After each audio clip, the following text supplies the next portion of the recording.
Olá, pessoal, tudo bem? Vamos para mais uma aula de RPA, a regulamentação da profissão do aeronauta. A nossa parceria do canal Decolando na Banca e da Escola de Aviação Civil de Moisés. Vamos continuar com a nossa aula. Para você que quer se tornar comissário de bordo, ou um piloto de avião, ou mecânico de voo, que você quer ser tripulante. Vamos lá. Vamos ver o que nós teremos na nossa terceira aula. Bem, vamos tratar do contrato de trabalho, base contratual, escala de serviço, gerenciamento e prevenção de fadiga humana, classes de descanso a bordo da aeronave e das acomodações de descansos a bordo de aeronave. Ok? Esses vão ser os tópicos que nós iremos trabalhar nessa terceira aula. Chega de conversa e vamos adiante. Pois bem, contrato de trabalho. De acordo com o artigo 20 da RPA, a função remunerada dos tripulantes a bordo de aeronave deverá, obrigatoriamente, ser formalizada por meio do contrato de trabalho firmado diretamente com o operador da aeronave. Veja só. O contrato de trabalho é o que vai estabelecer o vínculo formal, é que vai estabelecer as regras da contratação, é o que vai estabelecer as regras, que você vai trabalhar, sua remuneração, seus períodos de carga horária, jornada, tudo isso está definido dentro de um contrato de trabalho. O contrato de trabalho formal, ele é uma exigência da RPA. Portanto, nenhuma atividade remunerada pode ser exercida sem o respectivo contrato. Parágrafo 1º. O tripulante de voo ou de cabine só poderá exercer a função remunerada a bordo de aeronave de um operador ao qual não seja diretamente vinculado por contrato de trabalho quando o serviço aéreo não constituir atividade fim e desde que por prazo não superior a 30 dias consecutivos, contado da data do início da prestação do serviço. Bem, como nós vimos aqui, o parágrafo 1º ele abre uma exceção. A exceção, na hipótese do parágrafo 1º, diz o quê? Que você só pode prestar um serviço sem contrato formal em duas hipóteses. Primeiro, desde que a empresa não seja atividade fim dela. Ou seja, desde que não seja uma empresa de táxi aéreo, desde que não seja uma empresa de transporte de carga ou qualquer outro serviço da aviação especial ou aviação regular. Não pode. Olá, pessoal, tudo bem? Meu nome é Bruno Bernardo, estou de volta aqui com a aula de RPA, a regulamentação da profissão do aeronauta, numa parceria com a Escola de Aviação Civil de Moisés e do canal Decolando na Banca. Se você curtiu esse vídeo, vai lá, deixa o seu curtir. Tem dúvidas? A gente esclarece. Deixa no teu comentário lá a tua dúvida, que a gente te responde. Tá ok?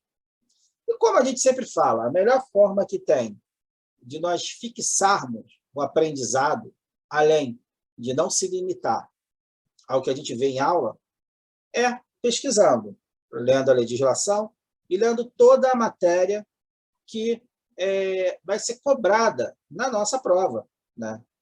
Então, outro meio de você fixar bem o seu conhecimento, fixar bem o conteúdo de aprendizado, é você fazendo bastante simulado, fazendo bastante questões de exercícios. O site lá no nosso canal, lá no Decolando na Banca, você pode encontrar lá no diversas apostilas, um preço bem baratinho, bem acessível, que você pode estar comprando, pode estar adquirindo e fazer inúmeros exercícios de fixação. E você vai ver que quanto mais exercício você fizer, mais preparado você vai estar. Ok? Então, vamos para a terceira aula. O conteúdo da nossa aula hoje, nós veremos contrato de trabalho, base contratual, escala de serviço, gerenciamento e prevenção de fadiga humana, classes de descanso a bordo da aeronave e das acomodações de descanso a bordo da aeronave. Esses são os tópicos que nós iremos trabalhar hoje na nossa terceira aula. Bem, vamos para o contrato de trabalho. Artigo 20. A função remunerada dos tripulantes a bordo de aeronave deverá, obrigatoriamente, ser formalizada por meio de contrato de trabalho firmado diretamente com o operador da aeronave. Aqui, logo no início, o artigo 20 ele já diz que nenhuma função remunerada a bordo de aeronave pode ocorrer senão por meio de um vínculo empregatício entre o tripulante e o operador aéreo. Esse vínculo empregatício ele é materializado através do quê? Do contrato de trabalho. É no contrato de trabalho que estão todas as regras do jogo. É no contrato de trabalho que está estipulado os seus vencimentos, está estipulada a sua jornada de trabalho, está tudo ali. Sendo que o conteúdo desse teu contrato ele tem que estar de acordo com a lei, de acordo com a legislação. Tudo certo? Vamos adiante. Parágrafo 1º. Já começam as exceções. Vamos ver qual é a exceção. A exceção que diz é, parágrafo 1º, o tripulante de voo ou de cabine só poderá exercer função remunerada a bordo de aeronave de um operador ao qual não esteja diretamente vinculado por contrato de trabalho, quando o serviço aéreo não constituir atividade fim e desde que por prazo não superior a 30 dias consecutivos, contado da data de início da prestação dos serviços. Aqui a exceção ela é muito clara. Ela já pontua que esse serviço que você prestar, ele não pode constituir atividade fim daquela empresa. Ele não pode constituir atividade fim daquele operador aéreo. E o que seria atividade fim? Bem, a atividade fim é a atividade na qual a empresa ela ofere lucro. Ou seja, nesse caso aqui, o que seria atividade fim nesse caso? A atividade fim seria uma empresa de táxi aéreo, uma empresa de transporte de carga e uma empresa de transporte de passageiros, uma empresa regular. Então, isso seria atividade fim. Ah, mas espera aí, quem vai ter uma aeronave e que não tem atividade fim? Ora, você não sabe? Gustavo Lima, lá, cantor sertanejo, ele vive de exploração do serviço de aeronave? Não, ele vive da música. Então, nada impede que ele possa contratar um tripulante, um piloto, ou alguém para prestar o serviço de bordo por um curto período, um período remunerado. Ou seja, nesse caso, só para cobrir mesmo, de repente, o piloto dele que é contratado, então um comissário que é contratado dele para cobrir um período de férias, por exemplo. Então, essa contratação temporária ela pode ocorrer sem o vínculo do contrato de trabalho. Então, portanto, nós sabemos que o conceito de atividade fim é a empresa que explora o serviço e ofere lucro com isso. Ok? A empresa que ofere lucro com isso, ela não pode ter nenhum funcionário sem contrato de trabalho. A única exceção que pode exercer sem contrato de trabalho restrito ao período de 30 dias é se não for uma empresa ou o contratante não seja atividade fim. É o caso do Gustavo Lima, por exemplo, que é o próprio jatinho dele, e não vive da exploração do jato, e sim da exploração dos nossos ouvidos. Ok? Vamos adiante. Bem, continuando no tópico de contrato de trabalho, vamos ao parágrafo 2º do artigo 20. E o que me traz o parágrafo 2º? Vamos ver. A prestação de serviço é remunerado, conforme prevê o parágrafo 1º deste artigo, aquele que nós acabamos de ver, não poderá ocorrer por mais de uma vez ao ano. Opa! e deverá ser formalizada por contrato escrito, sob pena de presunção de vínculo empregatício do tripulante diretamente com o operador da aeronave. O que ele está dizendo aqui? Bem, só pode ocorrer esse serviço temporário uma única vez durante o ano, só um único período, que é o que está lá estipulado no próprio parágrafo 1º, que é um período restrito a 30 dias. Ou seja, além disso, não pode. Ou seja, só uma vez por ano. Não pode ser duas? Não, não pode ser 2 e 3, também não. 1,5? Também não. Um é um. É uma vez por ano só e acabou. Não tem mais discussão sobre isso, não. Vamos adiante agora. Parágrafo 3º. Pô, mais um parágrafo? Sim, mais um parágrafo. Vamos adiante. O disposto neste artigo não se aplica quando o operador da aeronave for órgão ou entidade da administração pública no exercício de missões institucionais ou de poder de polícia. Quando isso ocorre? Simples. Quando existem aquelas convocações que o profissional ele tem que comparecer, tá? E, em decorrência da falta de material, de força humana ali, né? De profissionais, aí tem que chamar o tripulante ali para poder exercer a atividade. Então, nesse caso, o contrato de trabalho ele não precisa ser formal, não precisa haver aquela formalidade e também não está adstrito ao período de 30 dias. Ou seja, pode ir sem necessidade da contratação, mas isso são exceções, isso são hipóteses não muito aplicáveis no dia a dia. Então, se na banca vier estipulando,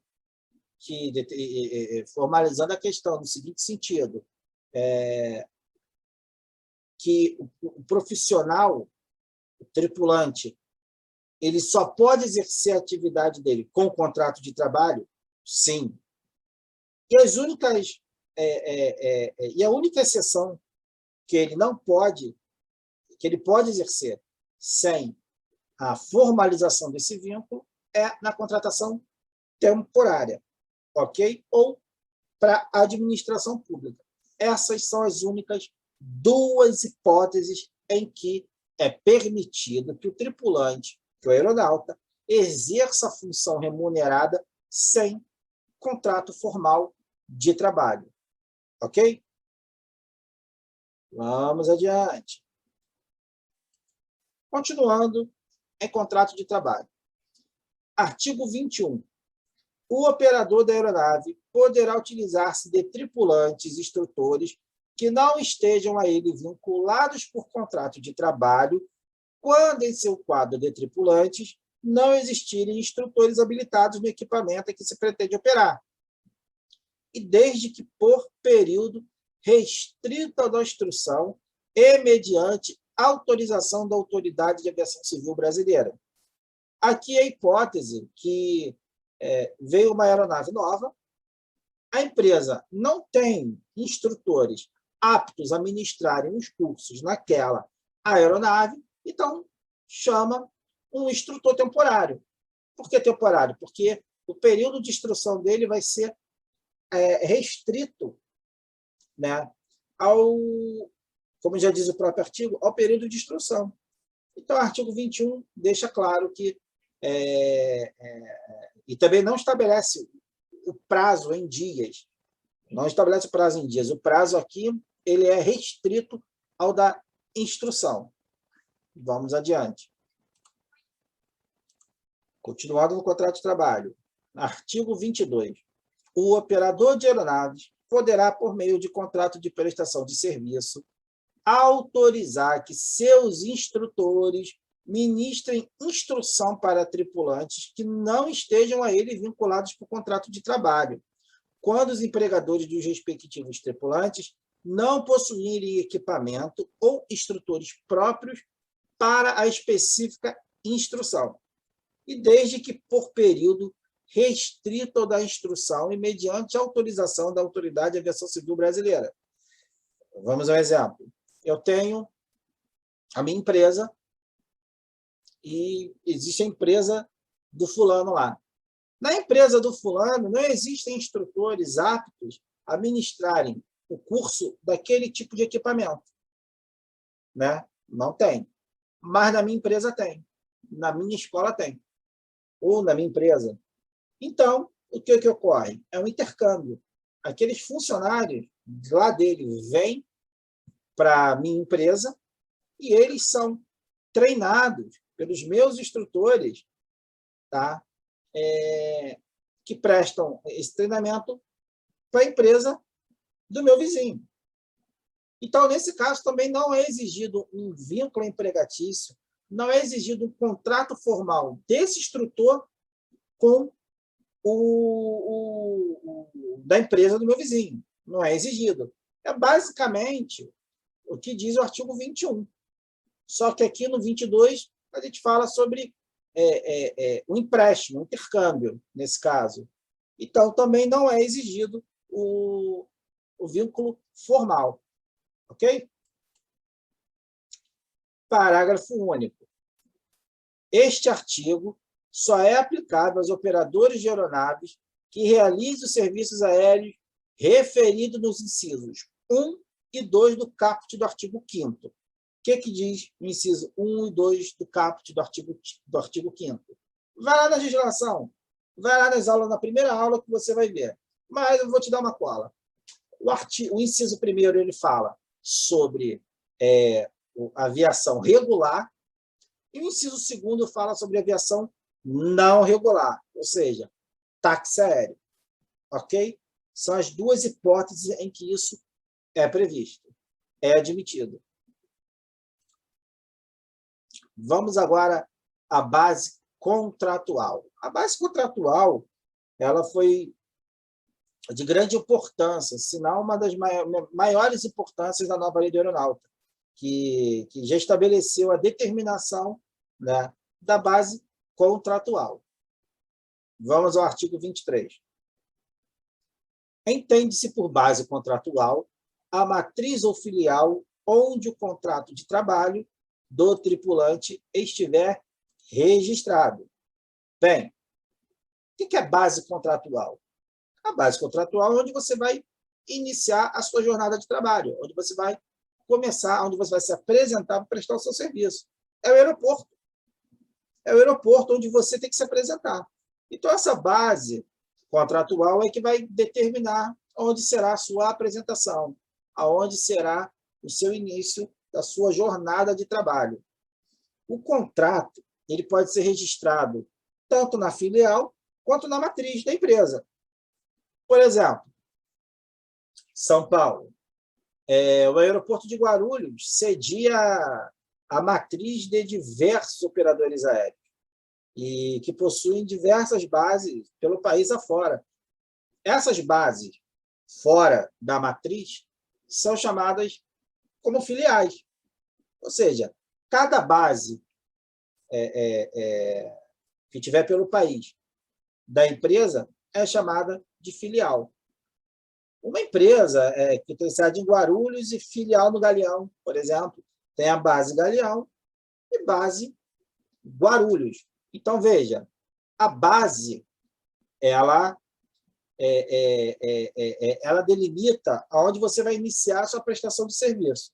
Tanto é assim que o artigo 23 ele diz que a base contratual pode ser tanto a matriz quanto a filial. Portanto, a base contratual é o parâmetro a ser utilizado na aplicação dos dispositivos legais que nós vamos tratar mais adiante. E vocês verão isso aqui. Portanto, a base contratual pode ser na sede, onde a empresa está sediada, que é a matriz, ou em suas filiais. Então, não importa. Se eu tenho uma filial lá em Roraima, então a minha base contratual é Roraima, mesmo que a empresa tenha sede em São Paulo. Então, tem que ficar bem claro isso. que o contrato, a base contratual pode ser tanto na filial quanto na matriz. Não existe distinção, obrigatoriedade entre um e outro. Bem, artigo 24. Números interessante esse. Resguardados os direitos e as condições previstas nesta lei, os demais direitos, condições de trabalho e obrigações do empregado estarão definidos no contrato de trabalho e poderão ser devidamente regulados em convenção ou acordo coletivo de trabalho, desde que não ultrapasse os parâmetros estabelecidos na regulamentação da Autoridade de Aviação Civil Brasileira. Veja, a convenção coletiva ou acordo não pode ultrapassar os parâmetros estabelecidos pela Autoridade de Aviação Civil Brasileira. Não pode. Tem que estar ali dentro. Tem que estar naquele escopo. Tem que estar de acordo com o que é estabelecido na RPA e autorizado pela Autoridade de Aviação Civil Brasileira. Bem, artigo 25. É importante também darmos uma estudada a partir daqui, né? um enfoque muito maior. Vamos lá no artigo 25. Será fornecido pelo empregador transporte gratuito aos tripulantes de voo e de cabine, sempre que se iniciar ou finalizar uma programação de voo em aeroporto situado a mais de 50 quilômetros de distância do aeroporto definido como base contratual. Se na programação de voo ali, o voo te deixar distante do aeroporto designado, a empresa ela deverá providenciar o transporte para você, e isso está formalizado na lei. Antes, isso aí era só através de acordo coletivo, né? Hoje não, hoje a lei ela prevê expressamente a obrigatoriedade do operador aéreo em disponibilizar o transporte para você. Por exemplo, se teu voo, a tua base, ela é Guarulhos, e o voo ele finaliza em Congonhas. Então, a empresa ela tem que disponibilizar o transporte para você. Ou vice-versa. Vamos adiante. Parágrafo 1º. O tempo de deslocamento entre o aeroporto, definido como base contratual, e o aeroporto designado para o início do voo será computado na jornada de trabalho e não será remunerado. Bem, embora esse tempo de serviço, esse tempo de deslocamento não seja remunerado, ele será computado na sua jornada de trabalho, ou seja, o deslocamento será considerado como hora trabalhada, o que acaba se tornando vantajoso para o aeronauta. Hoje, por exemplo, você sai do teu trabalho, perde 2, 3 horas até chegar na tua casa, ou até chegar no local de descanso. Isso não é considerado na hora de você computar na tua jornada de trabalho. Isso não é considerado. Mas, para o aeronauta, sim. Isso é considerado. Esse tempo de deslocamento ele é considerado. E vamos ver o tempo. O parágrafo 2º, ele traz um esclarecimento. No caso de viagem que termine em aeroporto diferente do definido como base contratual e situado a mais de 50 quilômetros de distância, a jornada de trabalho será encerrada conforme disposto no artigo 35, e o repouso mínimo regulamentar será acrescido de, no mínimo, 2 horas. Ou seja, na hipótese do parágrafo 3º, do parágrafo 2º, você terá um adicional de repouso de 2 horas. Se você teria direito a 12 horas de repouso, em razão desse deslocamento, você vai ter acrescido 2 horas no seu tempo de repouso. A regra do artigo 35 nós veremos mais à frente. Vamos adiante. A escala de serviço do serviço aéreo regular e de carga. A prestação de serviço do tripulante empregado no serviço aéreo definido no inciso 1, ou seja, do caput do artigo 5º. Inciso 1, nós sabemos que é a aviação não regular. Quer dizer, é a aviação regular, desculpa. Respeitados os períodos de folga e repousos regulamentares, será determinado por meio de, vamos lá, inciso 1º, escala no mínimo mensal, divulgada com antecedência mínima de 5 dias, determinando os horários de início e término de voo, serviços de reserva, sobreavisos e folgas, sendo vedada a consignação de situações de trabalho e horários não definidos. Veja, a escala ela deve trazer todas essas previsões: sobreaviso, reserva, horário de início e término dos seus voos, a base onde vai iniciar e onde vai finalizar o teu voo, tem que trazer tudo isso. Inciso 2º. Escala ou convocação para a realização de cursos, reuniões, exames relacionados a treinamento e verificação de proficiência técnica.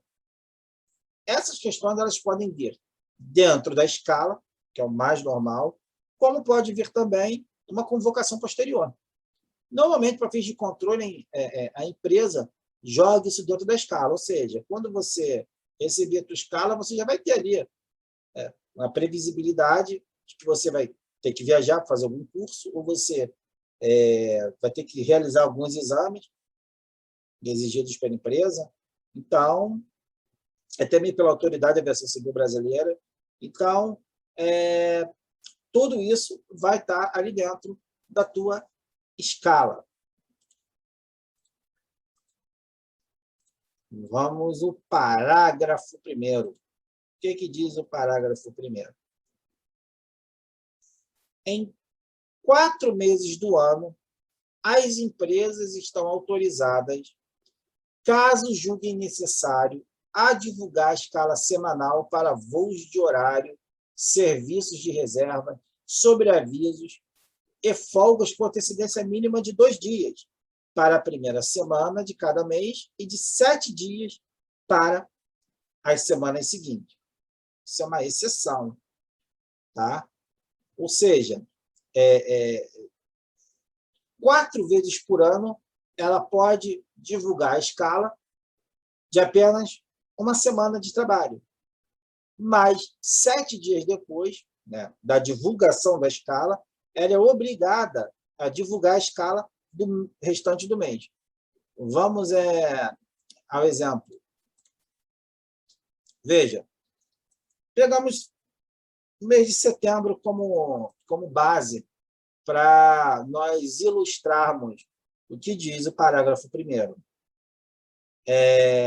O exemplo aqui, vamos lá, setembro, 30 dias. Então, até o dia 28 de setembro, ou seja, 2 dias antes de findar o mês, a companhia aérea, o operador aéreo, ele pode divulgar a escala para uma semana de serviço. Nesse caso, seria do dia 1º ao dia 7 do mês de outubro.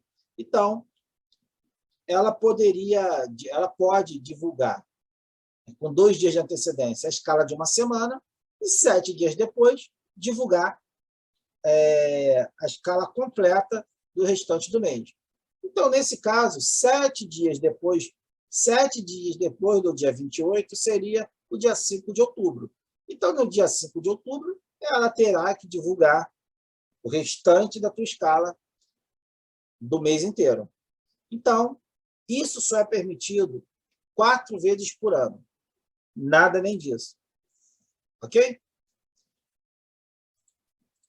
Vamos adiante. Parágrafo 2º.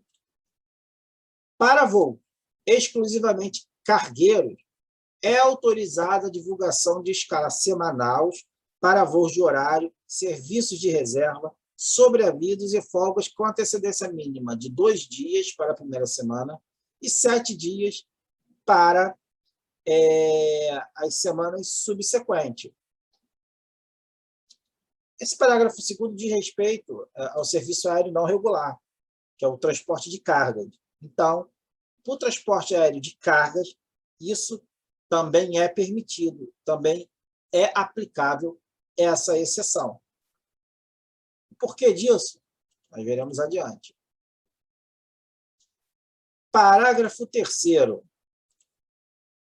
Os limites previstos no inciso 1 do caput deste artigo poderão ser alterados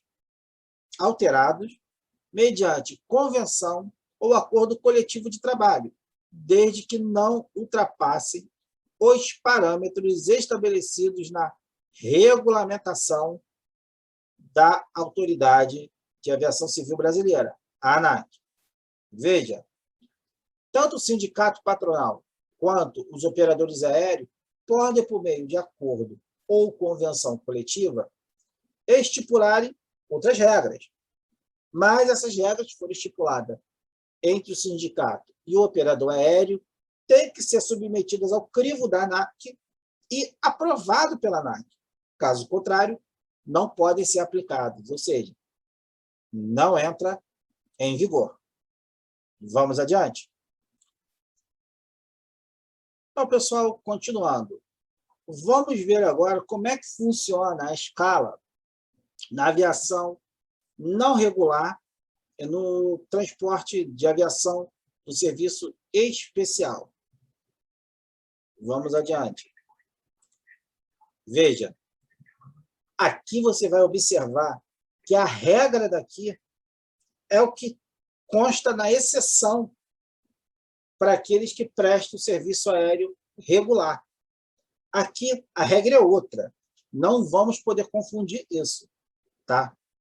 No serviço aéreo não regular e no serviço especializado, diz o seguinte: a determinação para a prestação de serviço do tripulante empregado nos serviços aéreos definido nos incisos 2, 3, 4 e 5 do artigo 5º, respeitados os períodos de folgas e repousos regularmente, será feito por meio de, inciso 1º, escala no mínimo semanal, divulgada com antecedência mínima de 2 dias, determinando os horários de início e término de voos, serviços de reserva, sobreavisos e folgas, sendo vedada a consignação de situações de trabalho e horários não definidos. Ou seja, tem que haver uma definição muito clara do início e do término.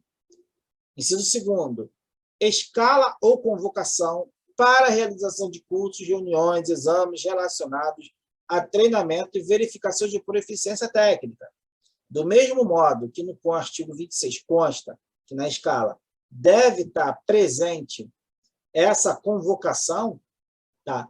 Aqui no serviço aéreo não regular especializado também consta. Ou seja, aqui a regra é diferente por uma questão óbvia. Aqui o serviço de aviação não regular e especializado, eles são de acordo com a demanda. Eles já não são serviços já programados, voos programados periodicamente. Aqui não. Aqui é por demanda. Então, não tem como. O operador aéreo, às vezes, não tem voo fechado para o mês inteiro. Às vezes, tem voo fechado para 1 semana, 2 semanas. Então, o mínimo que é exigido aqui é essa divulgação da escala. Parágrafo 1º. Parágrafo único.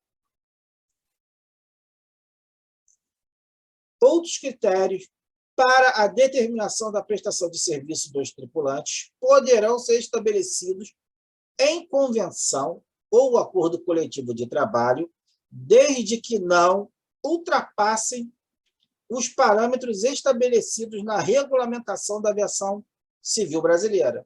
É o acordo coletivo, como, do mesmo modo, do parágrafo do artigo 26, aqui no artigo 27, parágrafo único, esse acordo ou convenção coletiva não pode ser nada que não esteja dentro da regra aqui estabelecida, ok? E deve ser submetido ao crivo da ANAC, que é a Autoridade de Aviação Civil Brasileira. Continuando. Artigo 28. Na escala de serviço, deverão ser observados regime de rodízio de tripulantes e turnos compatíveis com a saúde, a higiene e a segurança do trabalho. Bem, gente, o que é o rodízio de tripulantes? Esse rodízio de tripulantes significa uma alternância, entendeu? Tem que ser feita uma alternância de turno. Não pode só trabalhar à noite ou trabalhar só de dia, trabalhar só de madrugada, não. Tem que haver uma alternância entre esses turnos. Parágrafo único. A programação de rodízios e turnos obedecerá ao princípio da equidade na distribuição entre as diversas situações de trabalho, para que não haja discriminação entre os tripulantes com qualificações idênticas, salvo em empresas que adotem critérios específicos estabelecidos em acordo coletivo de trabalho, e também, do mesmo modo, desde que não ultrapassem os parâmetros estabelecidos na regulamentação da Autoridade de Aviação Civil Brasileira. Nesse caso aqui, ANAC. A empresa ela não pode escalar o tripulante, né, para trabalhar só durante a semana e outro tripulante trabalhar só durante o fim de semana. Ou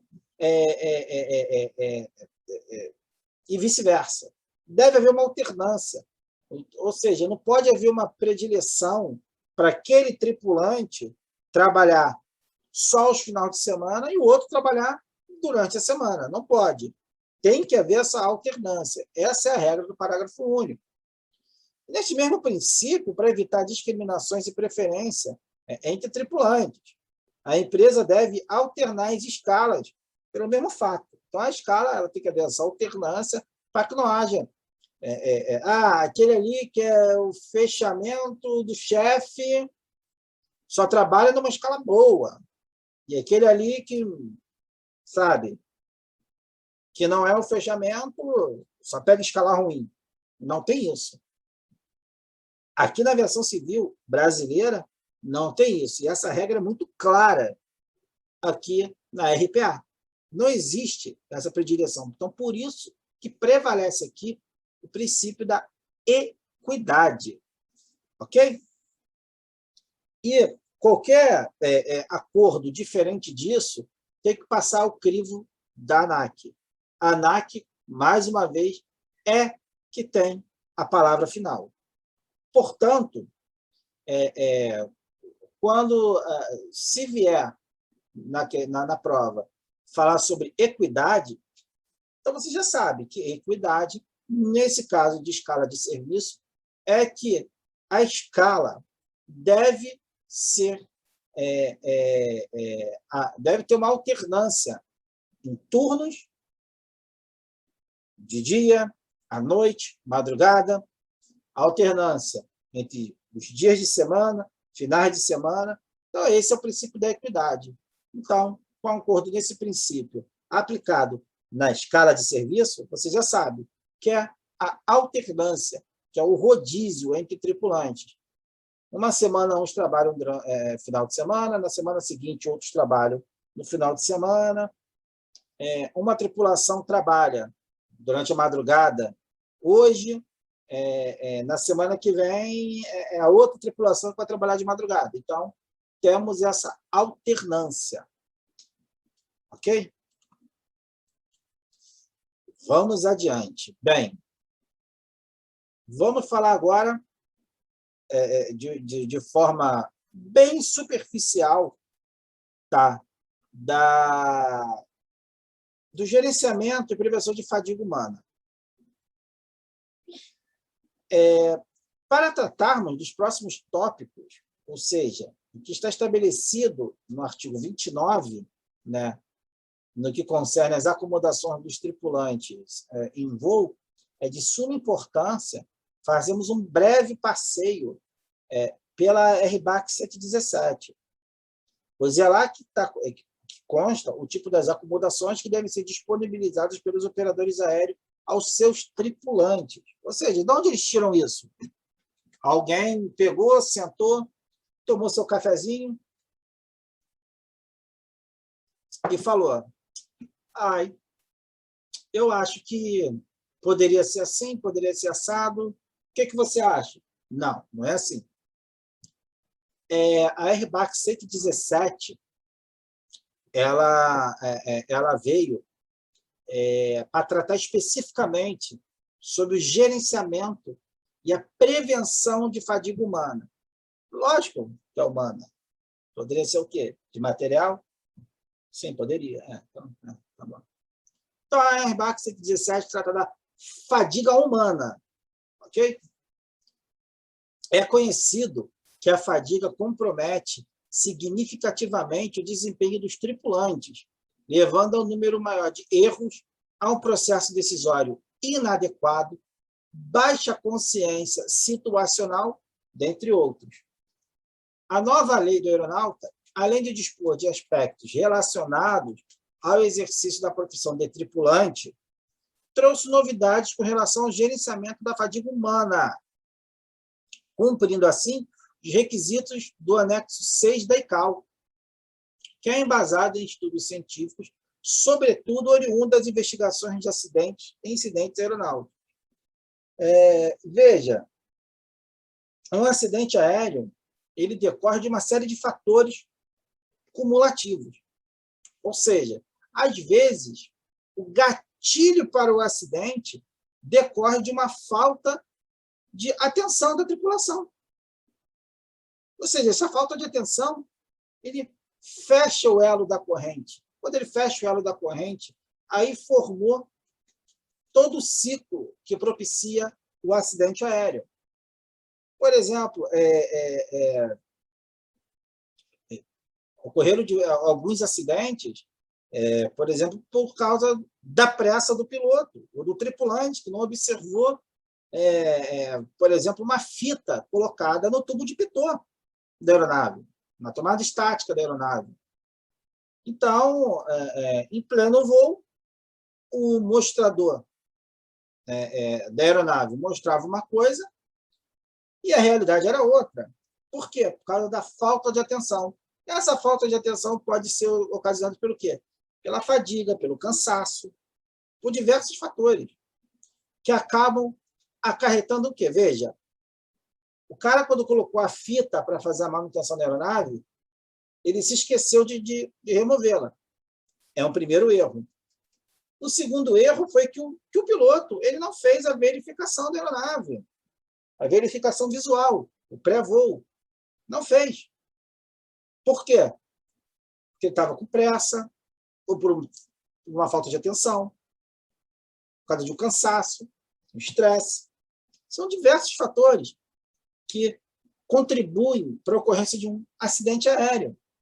E um desses fatores, ou seja, o cansaço decorrente, a falta de atenção do piloto decorrente do cansaço dele, do estresse, da fadiga, levou que ele não observasse de forma correta, com atenção, aquela fita na tomada estática da aeronave. O que aconteceu? A tomada estática parou de fornecer informações para o altímetro, o avião estava numa altitude diferente da altitude indicada. O que aconteceu? Ele acabou colidindo com o solo. Veja, tudo isso decorrente de falta de atenção. Aí nós temos a falta de atenção, que pode ser determinado por causa do cansaço e da fadiga. Veja, pode ter acontecido isso com o mecânico, no solo. Que essa falta de atenção dele, ele não removeu a fita. E o piloto também estava nessa mesma situação. e não observou a presença daquela fita.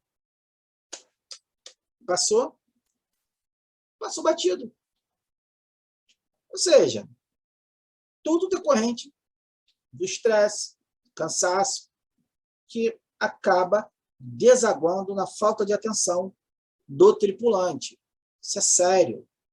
Esses estudos eles acontecem, não são na orelhada, são estudos, tá? Essas regras elas são pautadas em estudos científicos. Tá? Muita gente morreu, lamentavelmente, para que chegássemos a um estado de segurança que nós estamos hoje.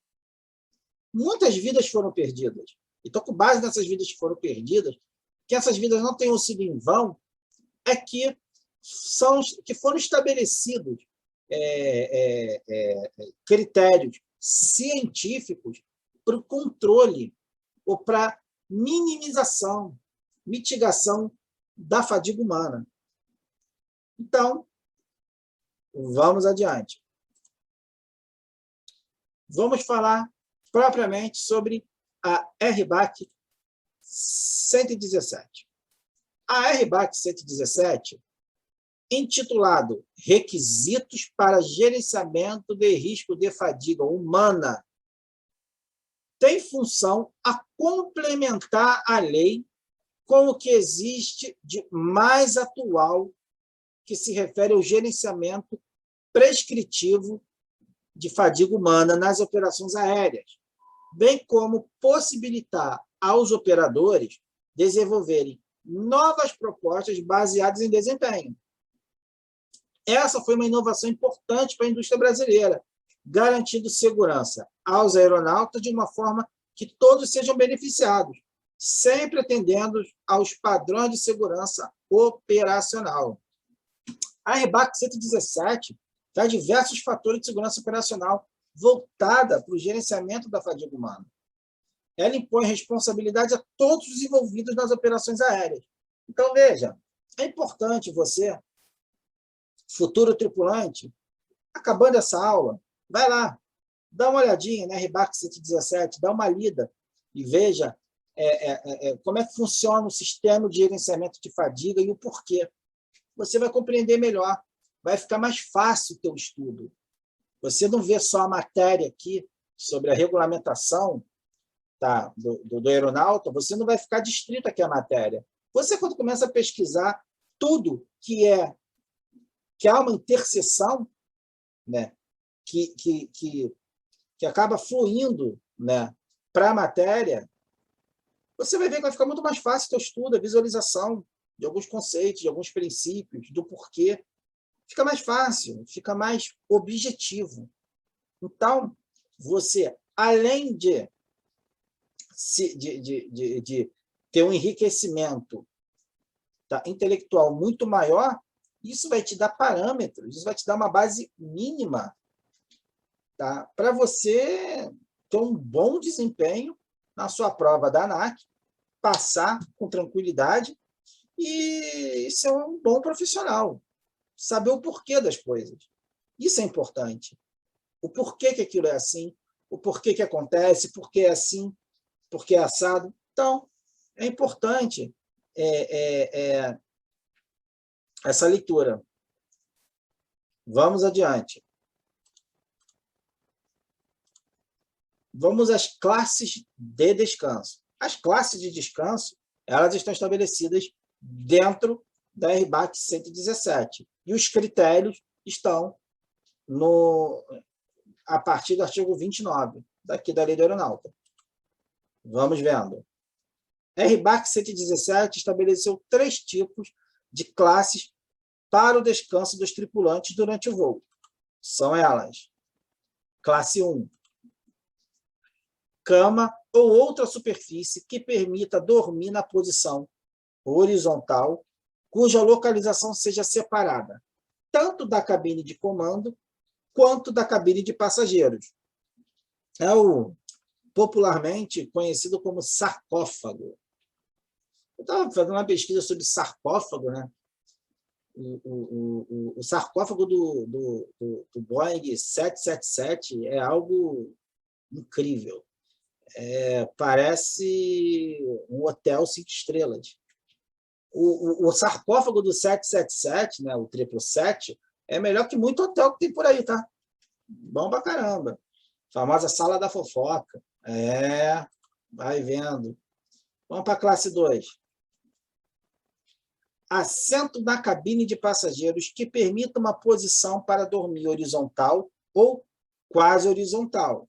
Isto é, que recline 45 graus ou mais em relação à vertical e que possua suporte para as pernas e pés na posição reclinada. Além disso, deve possuir uma cortina para permitir o escurecimento e separação dos demais passageiros. Em linhas gerais, o descanso classe 2 utiliza assentos similares aos oferecidos em classe executiva. Classe 3. Assento que recline 40% ou mais em relação à vertical, que possua suporte para as pernas e pés na posição reclinada. A acomodação classe 3 é normalmente instalada na classe econômica, mas os assentos utilizados são diferentes dos usados pelos passageiros. Da mesma forma que na classe 2, a acomodação classe 3 também deve possuir uma cortina ou outro dispositivo que bloqueie a luminosidade e que forneça privacidade ao tripulante. Por que isso? Será que é mais aconchegante? Não. Tudo isso é baseado em estudos técnicos, em critérios científicos. Não é por acaso. Não é por acaso que isso está na lei. Não é por acaso que isso ficou estabelecido na RBAC 117. Não. Tudo isso tem fundamento técnico científico. Não é por acaso. Vamos dar uma olhada no sarcófago? Aí é um sarcófago, não é do 777, mas é um sarcófago que você pode ver que tem a caminha lá, tem a área lá ao fundo, para quem quiser fofocar, sabe? Fazer futrico. Então, tá aí. Esse é o sarcófago. Tem a cortininha, tem a cama limpinha, na horizontal. Espaço muito bom, muito bom. Esse é o classe 1. Vamos para classe 2. Basicamente o mesmo que a poltrona da classe executiva. Travesseirinho, cadeira que movimenta quase na horizontal. Maravilha. Essa é a classe 2. Observem, tem a cortininha separando dos demais passageiros. Essa é a classe 3. Na classe 3, embora que não apareça a cortininha, existe a cortininha também para separar dos demais passageiros e para escurecer o local de descanso. Vamos agora das acomodações para descansos a bordo de aeronave. Vamos agora ver o que está de acordo com a lei do aeronauta, de acordo com o artigo 29.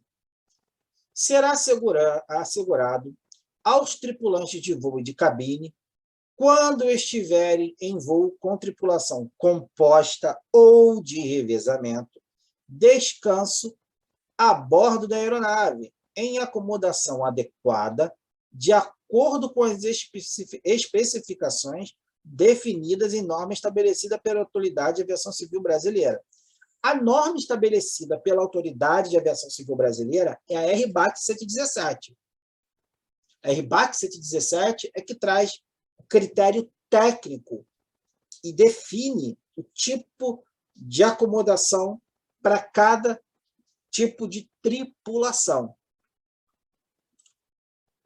Vamos lá. Aos tripulantes de voo e de cabine, realizado voos em tripulação composta, será assegurado o número de acomodações para descanso a bordo igual ao número de tripulantes somados à tripulação simples. Opa, não entendi. Deixa eu ler de novo. Parágrafo 1º. Aos tripulantes de voo e de cabine, realizando voos em tripulação composta, será assegurado o número de acomodações para descanso a bordo igual ao número de tripulantes somados à tripulação simples. Caraca, como está dizendo isso? Bom, vamos ilustrar. Uma tripulação simples tem 4 tripulantes: comandante, copiloto, mecânico, comissário. E a tripulação composta? Na tripulação composta, nós temos o comandante, o copiloto, o mecânico, o comissário de voo, mais um comandante, mais um mecânico de voo e mais 25% do número de comissários a bordo. Ou seja, é esse número de tripulantes que excede ao número da tripulação simples que vai determinar o número de acomodações. Por exemplo, se na tripulação simples eu tenho 6 tripulantes e na composta eu tenho 12 tripulantes, então o que vai definir é o número excedente. Ou seja, a tripulação simples é 6. Passou para a composta, tem 12. Qual a diferença de um para o outro? É 6. Então, eu tenho que ter 6 acomodações para esse tipo de tripulação. Ok? Prestar bem atenção nisso, hein? Vamos adiante. Aos tripulantes de voo e de cabine, realizando voos em tripulação de revezamento, será assegurado número de acomodações para descanso a bordo igual à metade do total de tripulantes. Aqui, o dispositivo ele traz uma sopa de letrinha. No entanto, a resolução é assim. Veja, quando ele fala igual à metade do total de tripulantes, significa dizer que, se tenho 20 tripulantes no total, a metade de 20 tripulantes é 10. Então, deverá haver 10 acomodações. Entendido? Então, o número de acomodações é definido pelo tipo de tripulação. Se tivermos uma tripulação composta, será um número que exceda a quantidade de tripulantes da tripulação simples, que nesse caso aqui, se a tripulação simples são 6 e na composta eu tiver mais 6, então o número de acomodações é o excedente, é o 6. E no caso do parágrafo 2º, as acomodações devem ser o equivalente à metade do total de tripulantes. Se eu tenho 20 tripulantes, logo a metade de 20 tripulantes é 10. Viu como é que sou bom de matemática? Excelente. Brincadeiras à parte, minha gente. Finalizamos aqui a nossa 3ª aula. E não esqueçam, dá uma curtidinha aí no nosso vídeo. Se você, como eu disse lá, para você fixar melhor o conteúdo que nós estamos vendo nas nossas aulas daqui da matéria, é interessante que você faça bastante exercício. Você vai lá no site do Decolando na Banca, compra a sua apostila, são mais de 1000 exercícios para você praticar e fixar todo o conteúdo para comissário de voo, de piloto privado também. Então, você pode ir lá, vai lá no site Decolando na Banca e compra a sua apostila aí, um preço bem baratinho, bem acessível. Então, vá lá, compra a tua apostila e comece a praticar, a se exercitar. Qualquer dúvida, pode deixar a sua dúvida no comentário desse vídeo, ok? Que a gente irá esclarecer. Tudo bem? Conteúdo da nossa próxima aula. Nós veremos os limites de voo e de pousos e os limites da jornada de trabalho. Com isso, minha gente, nós encerramos a 3ª aula da regulamentação da profissão do aeronauta. Vamos lá, estudem e pratiquem. Até a próxima aula, camaradas. Grande abraço!